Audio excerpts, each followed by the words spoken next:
Commander Zethkar adjusted his crystalline breathing apparatus as he watched the newest batch of cadets file into the Galactic Naval Academy's main hall. Representatives from 47 different species had gathered on the neutral world of Nexus Prime, each delegation hoping their young minds would prove worthy of the Academy's prestigious officer program. "Look at those primitive bipeds," chittered Subcommander Vixtal, her mandibles clicking with amusement as she gestured toward the small group of humans near the back. Earth barely achieved faster-than-light travel 50 cycles ago, and they think they can compete with civilizations that have mastered the cosmos for millennia? The human cadets stood quietly in their simple gray uniforms, seemingly unbothered by the suspicious glances and whispered comments from their alien counterparts. There were only 12 of them, a pitiful showing compared to the Zephyrian Empire's contingent of 200 or the crystalline hegemony's impressive array of silicon-based intellects. Cadet Sarah Chen kept her expression neutral as a towering Corvin delegate pointed at her with one of his forearms, speaking loudly enough for everyone to hear.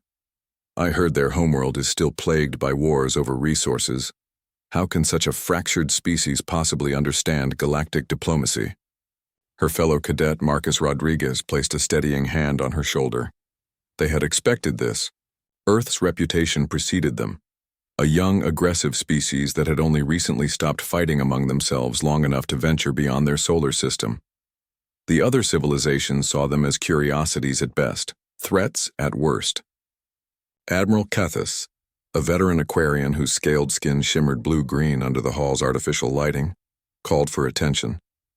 Her voice carried the weight of centuries as she addressed the assembled cadets. "Welcome to the Galactic Naval Academy. For the next 6 months, you will be tested in every conceivable way. Strategy, diplomacy, engineering, combat, and leadership will all be evaluated. Only the top graduates will earn commissions in the Galactic Defense Fleet. The rest will return to their homeworlds with valuable experience, but no command authority." The first month proved brutal. The academic curriculum pushed every cadet to their limits, covering everything from quantum mechanics to xenopsychology. The humans struggled initially, their mathematics and physics trailing behind species that had perfected these sciences eons ago.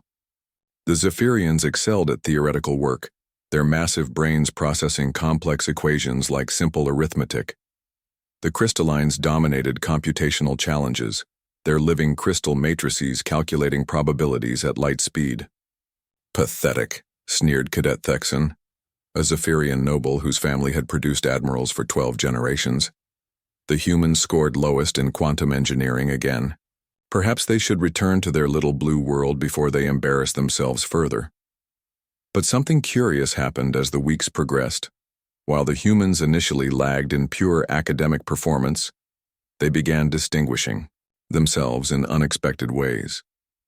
During a complex diplomatic simulation involving a 3-way trade dispute, most cadets attempted to solve it through established protocols and logical frameworks.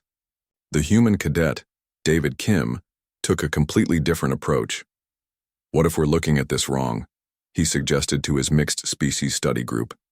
"Instead of trying to satisfy all 3 parties equally, what if we help them discover what they actually need versus what they think they want?" His unconventional thinking led to a solution that not only resolved the dispute, but created new opportunities for cooperation. The Aquarian instructor, Professor Murthak, noted it with interest. The real shock came during the survival training exercise. Dropped on the harsh moon of Kepler-7, mixed teams of cadets had to navigate treacherous terrain, find resources, and signal for extraction within 72 hours. The environment was deliberately hostile. Acid rain, predatory creatures, and electromagnetic storms that disabled most advanced technology. The Zephyrians, accustomed to climate-controlled environments, struggled with the harsh conditions. The crystallines found their precise calculations disrupted by the chaotic weather patterns. Even the hardy Corvins, despite their physical strength, had difficulty adapting their rigid tactical doctrines to the unpredictable challenges. But the humans thrived. Cadet Chen improvised shelter from debris and local materials, drawing on half-remembered camping trips from her childhood. Rodriguez fashioned weapons from salvaged metal, his hands steady from years of working in his family's machine shop. When their team's communications array was damaged by lightning, Kim jury-rigged a replacement using components from 3 different sources, none of which were designed to work together. "How did you know that would work?" asked his Zephyrian teammate Silith, staring at the crackling but functional device. Kim shrugged. "I didn't, but we needed it to work, so I tried anyway." The pattern continued through every practical exercise. While other species brought millennia of refined knowledge and specialized evolution, humans brought something unexpected: adaptability born from necessity, creativity forged in adversity, and an almost reckless willingness to attempt the impossible.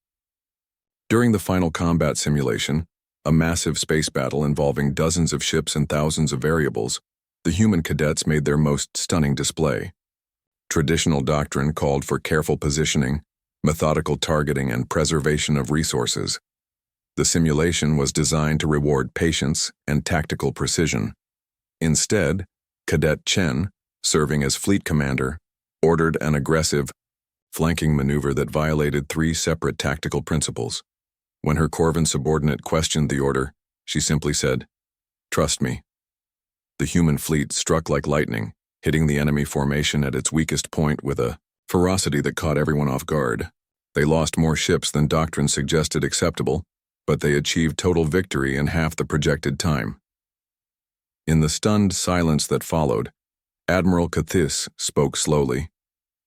"In 300 years of running this simulation, no cadet has ever attempted that strategy." "Did we do something wrong?" Chen asked. "No," the Admiral replied, her gill slits fluttering with what might have been amusement. "You did something impossible." Graduation day arrived with unexpected results. While the humans didn't top every category, the Zephyrians still claimed the highest academic scores, and the crystallines dominated computational challenges. They had earned something more valuable: respect. As the ceremony concluded and new officers received their commissions, Sub-Commander Vixtal approached the human delegation. Her earlier disdain had been replaced by curiosity. "I must ask," she said to Chen, who had graduated first in combined leadership scores, "how does such a young species produce such unconventional thinking?" Chen smiled, remembering her grandfather's words from long ago. "Maybe because we haven't learned what's supposed to be impossible yet." The other delegates listened as Admiral Cathis delivered her closing remarks, but her words were directed at the wider galaxy. "Today we learned that wisdom comes not just from age, but from the courage to see solutions where others see only problems. The humans may be the youngest race among us, but they bring something we had forgotten: the audacity to rewrite the rules." As the new officers dispersed to their assignments throughout the galaxy, whispers followed the human graduates. No longer were they the primitive newcomers to be mocked. They had become something far more dangerous and valuable, the ones who dared to do what others deemed impossible. The galaxy would never be quite the same,